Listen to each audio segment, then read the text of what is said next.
I am 8 months and 2 weeks post-Latarjet surgery, and today I'm going to cover with you how I'm doing in terms of range of motion, but also strength. I have lots of tips and tricks that I want to share with you, and other than that, also other stuff that may be valuable for your own process. Let's hop into the video. Hey guys, welcome back to the channel. My name is Dylan, and today I'm super excited to talk to you about the Latarjet surgery. I hope that you are doing good wherever you are, in whatever phase that you are. I wish you all the best. I wish you a great healing, and also know that you are not alone. I know that if you have done the surgery, and you probably don't have too many people around you that have experience with this type of surgery, it can be lonely. And so this is also the reason why I made this channel. And if you don't know, people are doing this surgery all over the world every single day. So if you want to connect with people, it is possible on this channel. And by the way, I want to share a little announcement, and I think this can be very valuable for your own process. Of course, you choose yourself, but I have decided, based on a comment that I received from a subscriber, that I am launching a WhatsApp channel. So everybody is welcome to hop in this WhatsApp channel. We are able to just communicate, to share our stories, to ask questions, maybe to connect with other people. So if you're interested in that, please click the link below in the video description. It is totally free. Everybody is welcome. Of course, please be respectful to each other. I think this is pretty normal. But other than that, it can be nice to just have somebody to talk to, somebody who can understand what you are going through. So everybody is welcome. Once again, link in the video description. Some people have been asking for some videos related to throwing, because people are interested if they will be able to throw after their surgery. And so at the end of the video, I have added some video footage of some different exercises. Throwing is one of them. Of course, I have also others. Not to brag, not that I want to show off, but just to give you an idea what I can do after about 8 months. I can say that at this moment, at this stage in the recovery process, I'm doing good. And the reason that I know that I'm doing good is because I don't have to think all the time about my shoulder.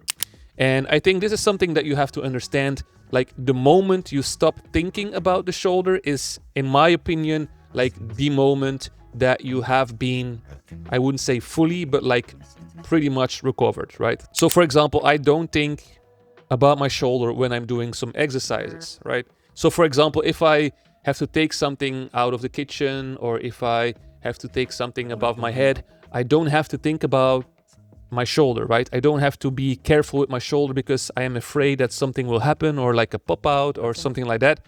So for me, that is showing me that I have been recovering pretty well. And so in terms of range of motion, I'm going to show you. I think in terms of range of motion, I have lost a little bit, but not like too much. So this is my shoulder.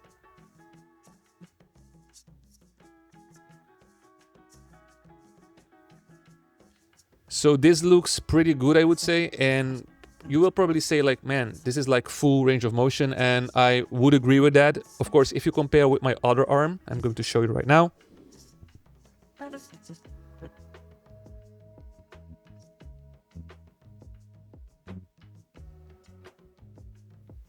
So I think if you compare my shoulder that had surgery with my good arm, so the arm that didn't have surgery, I think there is a difference, but I mean, it looks like I have full range of motion, but I do see a difference between my shoulders. So is that bad? No, I think it is very common that people will experience some loss in terms of range of motion, and that is okay. I think it should be around 10 to 15 degrees.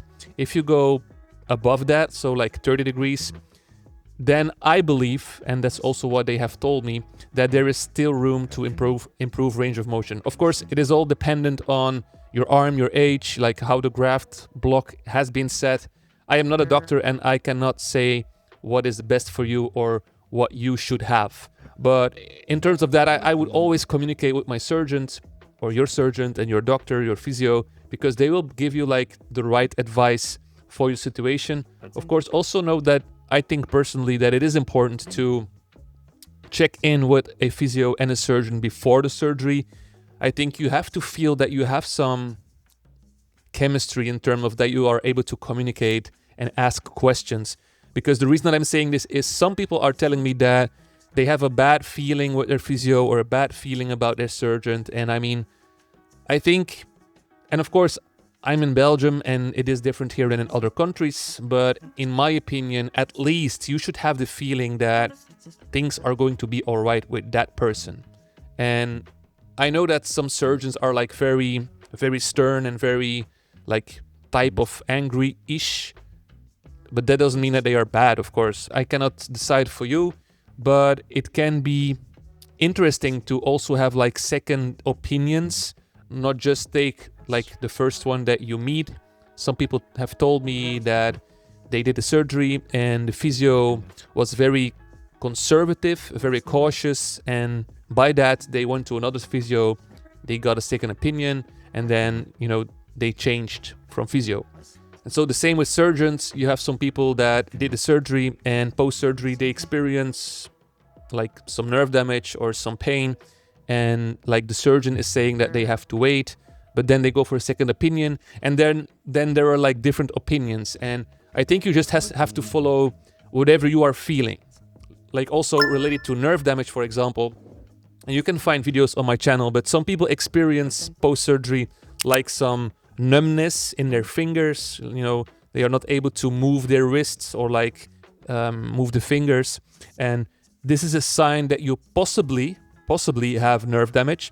But it is important to wait a little bit, because during the surgery, you know, there is inflammation, there is blood, you know, the scar, and there's also swelling, right? And what that means is that it is possible that some nerves are like blocked a little bit by the swelling, by the inflammation. And so that is the reason why people should wait a little bit, because it can be that after a few days or a few weeks that like this swelling is gone, the inflammation is gone, and by that the nerve is not blocked anymore, and then it can be that the hands or the fingers and the wrists, that it is just back to normal. So that is a possibility. However, it can also be that if you are not able to move at all, for example, you cannot move the fingers or you cannot even feel the fingers, then it is important to really take action and go to the surgeon. And if you cannot reach the surgeon immediately, go to a doctor, right?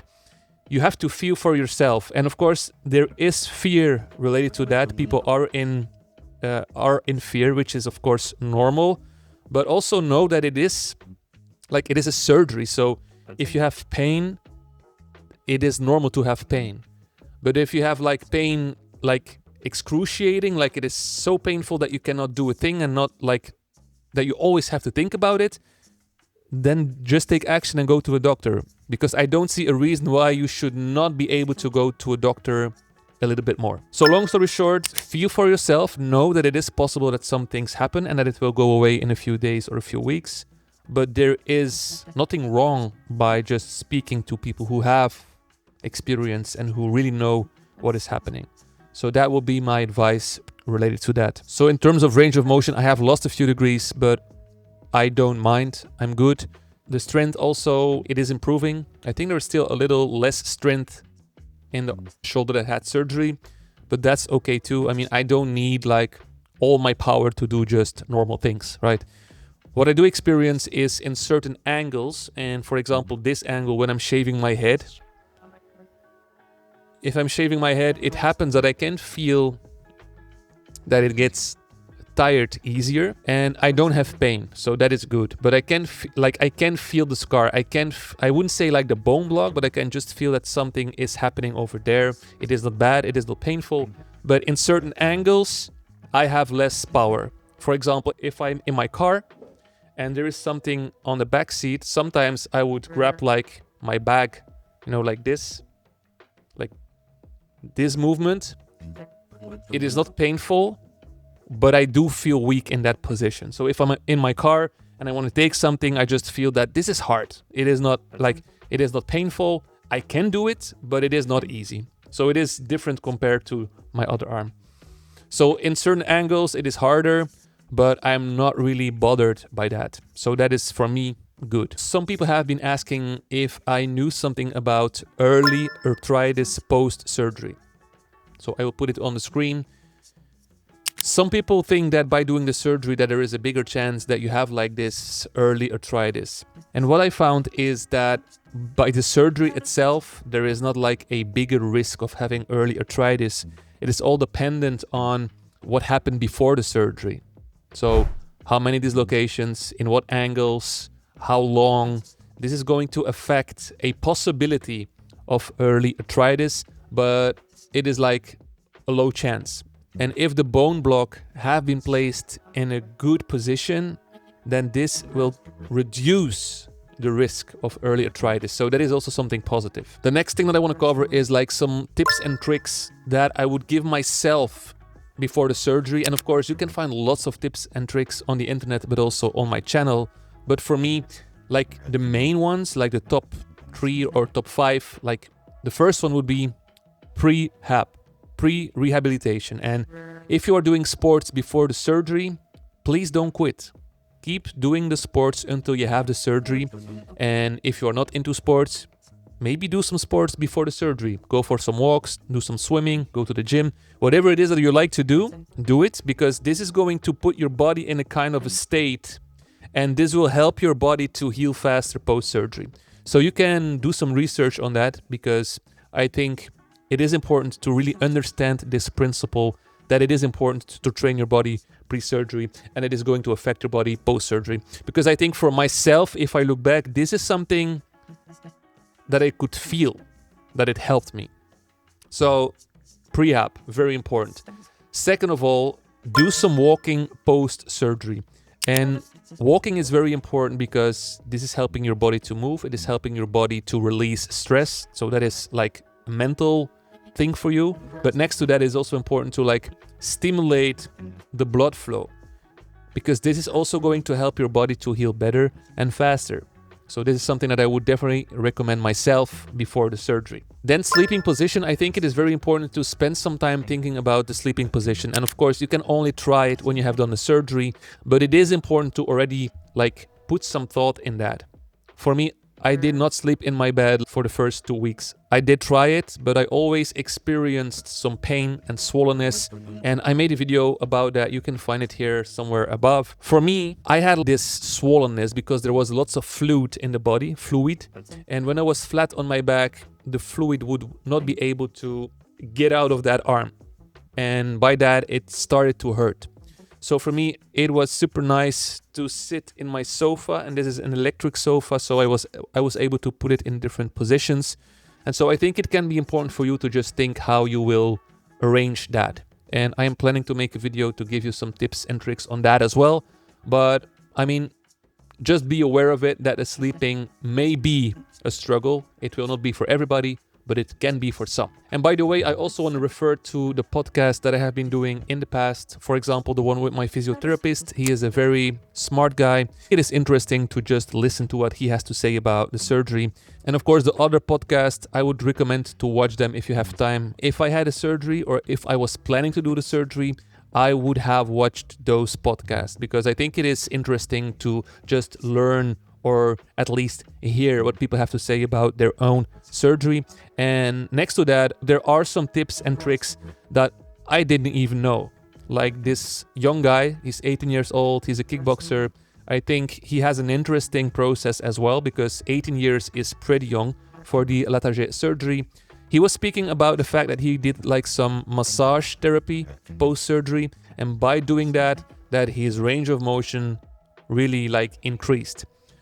So to just give you an example, like that, these podcasts has given me some real interesting things to think about.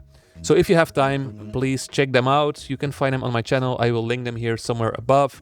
And by the way, if you are interested on joining the podcast, I like to get to know you. I like to connect with you, to just share your experience. Let me know, guys. You can find my details in the video description. You can contact me on email, Instagram, wherever you want. So looking forward to meet you. And then before we get into the video content, I just want to speak about the mental challenge. And I speak about this all the time. And sometimes I think that I speak too much about it. But whenever I speak to somebody else, I just understand that everybody is having a hard time. And of course, some more, some less. But it is going to test you mentally. And if you don't see any increase, if you're experiencing pain, the challenge will be bigger. And so that is the reason why I want you to know that you are not alone. It is possible that you will feel like depressed, insecure, in fear, because you just have no idea what is going to happen. And that is pretty normal. It is normal. I had it too. And that is the reason, once again, that I think that it can be interesting to just join the WhatsApp group. Once again, it is free. Just talk with people. You can send messages. Maybe you can even call with people if you have to. You can call with me if you need some support. I'm here for you guys. But I understand from experience that it can be a struggle, right? I just want you to know, once again, that you are not alone, and that this channel, this group, is made to be or to support one another in whatever way possible. Some people don't want it, some people don't like it, and that is okay. But just know that there is a group of people that want to support you and that want to help you freely, to just be there for you, to just listen to you. And I've met a lot of nice people. So once again, link in the video description. Let me know if you need something. I'm here for you guys. And let's just hop into the video footage. So I'm taking you into my little workout. Sorry for no background music, but I had to delete it because some claims could come on that. So I'm stretching in the beginning, as always, also doing some ab rollers for the abs, but also putting lots of pressure on the shoulder. I love to do these. Followed by some push-ups. I do them 4 or 5 times in a week. No pain, not even 1%. I like to do them. Once again, it activates the shoulders, the chest. You can do them at home as well. Also using some stands to put like extra depth, extra impact on the shoulder, and I can feel it a little, but it does not really hurt. I'm still a little careful, of course. Also doing some side kettlebell swings with 8 kilo. I can remember that I had to do them with 1 kilo in the past, so this is really nice. And this is 7.5 kilos. I'm doing these for my external rotation. Highly recommend it, but not easy if you are still in the beginning of the rehab. Shoulder presses, no pain.